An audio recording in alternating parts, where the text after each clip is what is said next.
Hockey is back, kind of. I mean, does this count as hockey coming back? I'm counting it as hockey coming back, okay? There's real hockey news. Not like what I'm talking about right now, but like there's an NHL Draft Lottery about to happen, and we're gonna find out where some teams are picking. It's gonna be probably the weirdest draft lottery in NHL history, but it is happening. Seriously, this could get so weird that we actually decided to make a list about it. Come on, you saw the title of the video, you know what's about to happen. This is 8 outrageous things that could happen in the 2020 NHL Draft. Number 1, the Senators could get the first and second overall pick. Add in some like extra flair for this one if that first overall pick ends up being the Sharks pick.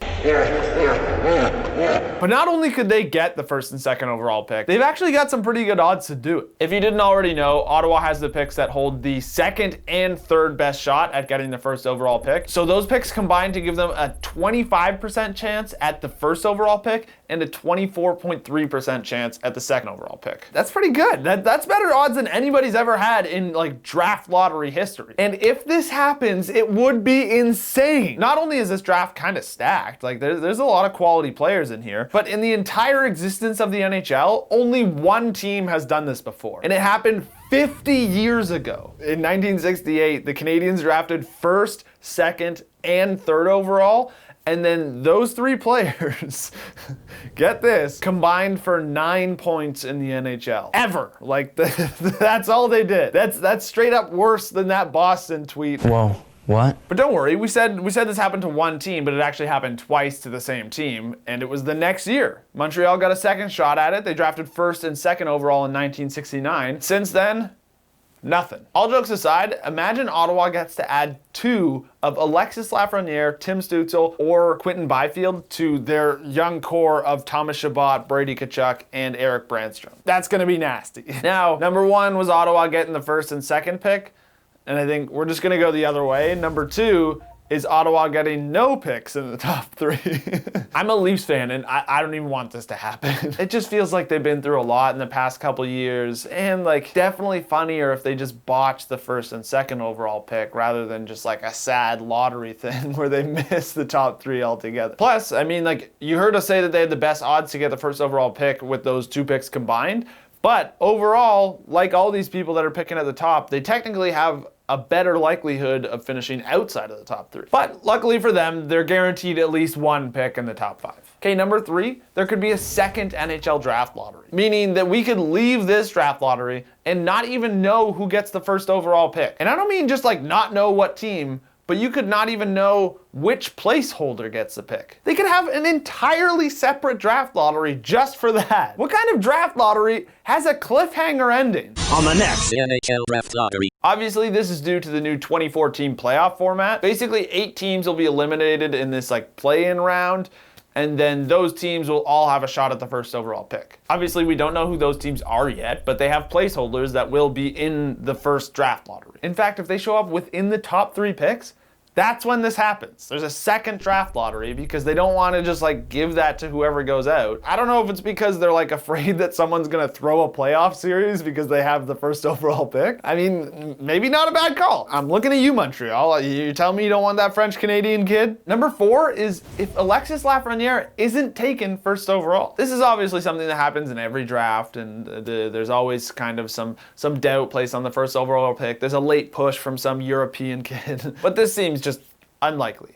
He's been getting hyped up, deservedly, for the past 2 years. He's held up. He scored over 100 points 2 years straight in the queue and just looked like a beast at the World Juniors. But it's always possible that a team goes out on a limb. In fact, there's even some data that actually suggests that Lafreniere isn't the best pick at number 1. Byron Bader is a data scientist who created the NHL equivalency player comparison tool. If I was to simplify that, it basically takes stats from NHL prospects and then shows you what their point totals would be worth at an NHL level. So for example, it says Lafreniere's 112 points in the queue are worth about 46 in the NHL. Obviously, that's never going to translate exactly, but it gives you kind of an even playing field to measure all the prospects together. You know, there's people playing in the Swedish Elite League, there's people playing in USA Hockey, there's a lot of different leagues that have a lot of different standard scoring rates. A player in the OHL, Marco Rossi, who most people rank around 5th or 6th on their NHL draft list, he put up 120 points for the Ottawa 67s this year. The tool rated that as like equivalent to 53 points in the NHL, and obviously that puts him at a higher number than Lafreniere. And Anyways, it crunches all those numbers together, and then it's giving Rossi about an 85% chance at becoming a star in the NHL,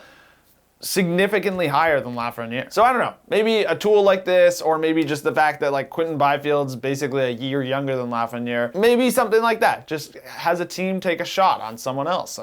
I would be blown away, but it could happen. Okay, number 5. And this is my favorite one because it's just pure chaos. This is if Edmonton or Pittsburgh end up getting the first overall pick. Not only would this mean that a team that was like basically in the playoffs got the first overall pick, but for either of them, it's actually a team that ranked 5th in their conference that gets the first overall pick. Like a crazy outlier like that is how like a dynasty can be built. Or, you know, another way to disappoint your fans. Okay, I apologize to Oilers fans, but you just have to be aware that you've had 4 first-round picks in the last 10 years, and if you get another one, a lot worse jokes than what I just said are coming.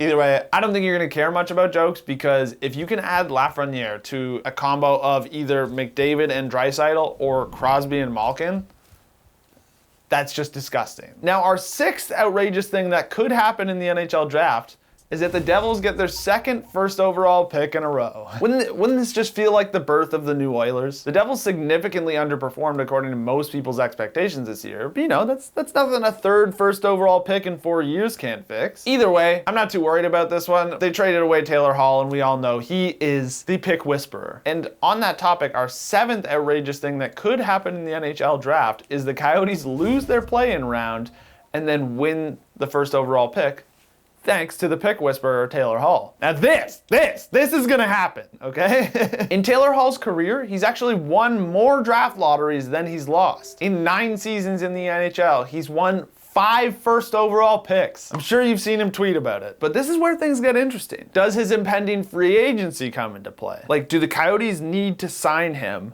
to get his pick luck? Or does the fact that he most recently played for them give them the negotiating rights to that pick luck? Either way, I think the Coyotes should just throw a whole bunch of money at him just to guarantee they get the pick. Taylor Hall could seriously have a job as a draft pick consultant in the future. Not like a scout, just like be around. Now, our 8th and final outrageous thing that could happen in the NHL draft, the playoffs get canceled. What happens if the playoffs don't happen? So not long ago, the NHL announced their return to play plan, and so far they're sticking to that. Like, don't forget that the reason this year's draft lottery is so weird is because we're in the middle of a global pandemic. In fact, after their last wave of positive tests, some fans just want them to cancel the season already. Seems unlikely, but just for a second, let's imagine they did. What happens to the NHL draft? Do they redo it entirely, or do they try to redo it with some of what they already had? Realistically, I have no idea what they do, but I think I speak for all hockey fans when I say I hope we don't have to find out. But that's all the outrageous scenarios we have for you today. We know there's a ton more, but if you enjoyed the video, like it, and then leave your own outlandish scenarios down there in the comments, okay? Like